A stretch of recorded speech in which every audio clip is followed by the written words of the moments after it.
The first time they came, I didn't wake up so much as I surfaced. There's a distinct difference. Anyone who has floated too close to consciousness knows. It's that unsettling sense that you aren't transitioning upward, but rather being allowed access to something already in progress. I remember the exact moment it started. A quiet pressure building behind my eyes, a profound heaviness in my limbs. The feeling that my physical body had been left behind but not entirely discarded. I did not open my eyes. A primal instinct told me not to, though I couldn't have told you why. Something had fundamentally changed in the room. The air felt occupied, displaced. I lay perfectly still, breathing slow and shallow, mimicking sleep with the precision of a hunted animal. Somewhere behind me, to my left, I heard the faintest click, the sound of metal against metal, followed by the soft resistance of a door opening, carefully, deliberately, as if whoever entered had done this many times before and had perfected the art of silence. Footsteps followed. They were light, unhurried, almost casual. They crossed the carpet at the foot of my bed, not moving directly toward me, but tracing a curved path around me, as though they were inspecting the space rather than approaching a person. In my mind's eye, I could see the room without seeing it, the pale rectangle of moonlight spilling across the floor, the long shadow of the dresser stretching like a sundial's hand. I did not see them, but I felt them. A presence settled at my bedside. It wasn't looming or overtly threatening. It was observant, patient, the way a biologist watches an unfamiliar organism through a pane of glass. Time stretched thin and became elastic. Seconds felt like minutes. I became acutely, painfully aware of my own heartbeat, of the overwhelming urge to move, to breathe differently, to react in any way. But something deep in my nervous system, a warning system older than thought, screamed at me not to. This wasn't just fear. It was a kind of recognition I thought not aloud, not even words, but as a pure intention shaped into a question. Can you hear me? The presence did not respond. No sound, no movement, no change in the atmosphere. If you can, I projected again. Give me a sign. Nothing happened, and then nothing continued to happen. The stillness was absolute. When I finally woke in the morning, sunlight streaming in, the memory was already fading, slipping into that familiar dream-like erosion that makes you doubt your own mind. I would have dismissed it entirely, written it off as a vivid nightmare, if not for the door. I was meticulous about locking my bedroom door at night. Always had been. That morning, it was unlocked.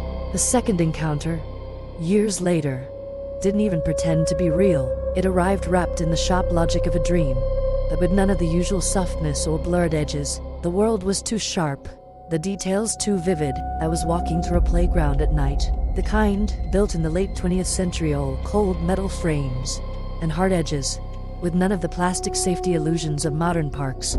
The moonlight was so bright it washed everything in a sterile, cinematic blue, flattening depth and exaggerating every shadow. The place was completely empty, except for one figure. They sat atop a large, dome-shaped, climbing structure, balanced effortlessly, as if gravity were merely an option for them. At first glance, they looked human, almost painfully so. Symmetrical features, flawless skin proportions that triggered something ancient and involuntary in my brain.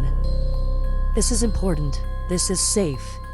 This is someone who belongs. And then, the deep, crawling unease followed. They were too precise. Their stillness wasn't relaxed. It was calibrated, like a machine at rest. When they smiled, the expression didn't reach their eyes, not because it was fake, but because it served a different purpose than human smiles do. It was a function, not an emotion. I stopped walking. I realized they had been watching me the entire time. I know what you are, I thought, and the realization bloomed fully formed, bypassing logic and reason entirely. Their lips curved upward just a fraction more. I know you do, they said. Their voice was smooth, unaccented, and disturbingly intimate, as if it were being spoken directly inside my head. We spoke after that, though I cannot, for the life of me, remember the conversation. I only remember the weight of it. It felt like the conclusion of a long process rather than a spontaneous meeting, like a follow-up appointment with a specialist you'd forgotten you'd seen. At some point, I asked a question, something important, something my subconscious had been circling for years without me even knowing it. They studied me carefully, the head tilting in a way that was just slightly too fluid. "Are you sure you want the truth?" they asked it. I nodded, a sense of finality washing over me. They moved faster than I could have expected. One moment I was standing on the wood chips of the playground. The next I was lying face down, completely paralyzed but hyper-alert, my back exposed to the cold night air. A device unfolded in their hands. It wasn't grown, it wasn't built. It seemed to assemble itself from compact geometry into a form that defied system. It hummed softly, not with sound, but with a low vibration I felt in my teeth and bones. "This will hurt," they said, without apology or emotion. The needle slid between my vertebrae. The pain was immediate, white-hot, invasive, and surgically precise. It wasn't the searing pain that woke me, but the absolute certainty that something irreversible had just been done to me. I gasped awake in my own bed, my spine burning with a phantom fire, my heart racing, and the same pale moonlight spilling through the window exactly as it had in the dream. The pain lingered for minutes, a dull, deep ache, before finally receding. For weeks afterward, I found myself thinking of them without knowing why. I referred to them mentally as if they were a constant in my life, something inevitable, something I would see again. The third and final encounter abandoned all subtlety. It happened during a nap, in the quiet of an early evening. I remember thinking I'd only close my eyes for a moment when I woke to find the room unchanged except for one horrifying detail. There was a floor lamp in the corner that didn't belong there. It was tall, slender, and utterly alien to my room. My pulse spiked instantly. My body refused to move, locked in sleep paralysis. Behind the lamp stood a figure, tall and impossibly narrow. It's outlined wrong in ways my mind struggled to articulate. The air grew dense, oppressive, like a localized pressure system had formed directly over my chest, making it hard to breathe. I tried to scream, my throat constricted, but no sound came out. The figure stepped forward, out from behind the lamp. Its face was almost familiar, humanoid features arranged incorrectly, stretched into a wide, fixed grin that exposed too many teeth. The smile was not hostile. It was really terrifyingly curious.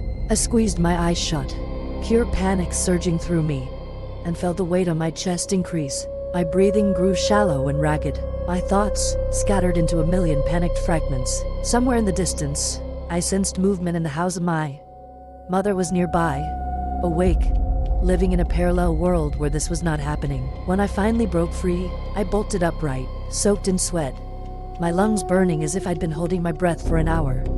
I glanced at the clock. Less than 30 minutes had passed. The lamp was gone. The room was empty. Later, my mother told me she'd heard me moving around my room during that time. She'd assumed I was just awake and getting ready for dinner. But I wasn't.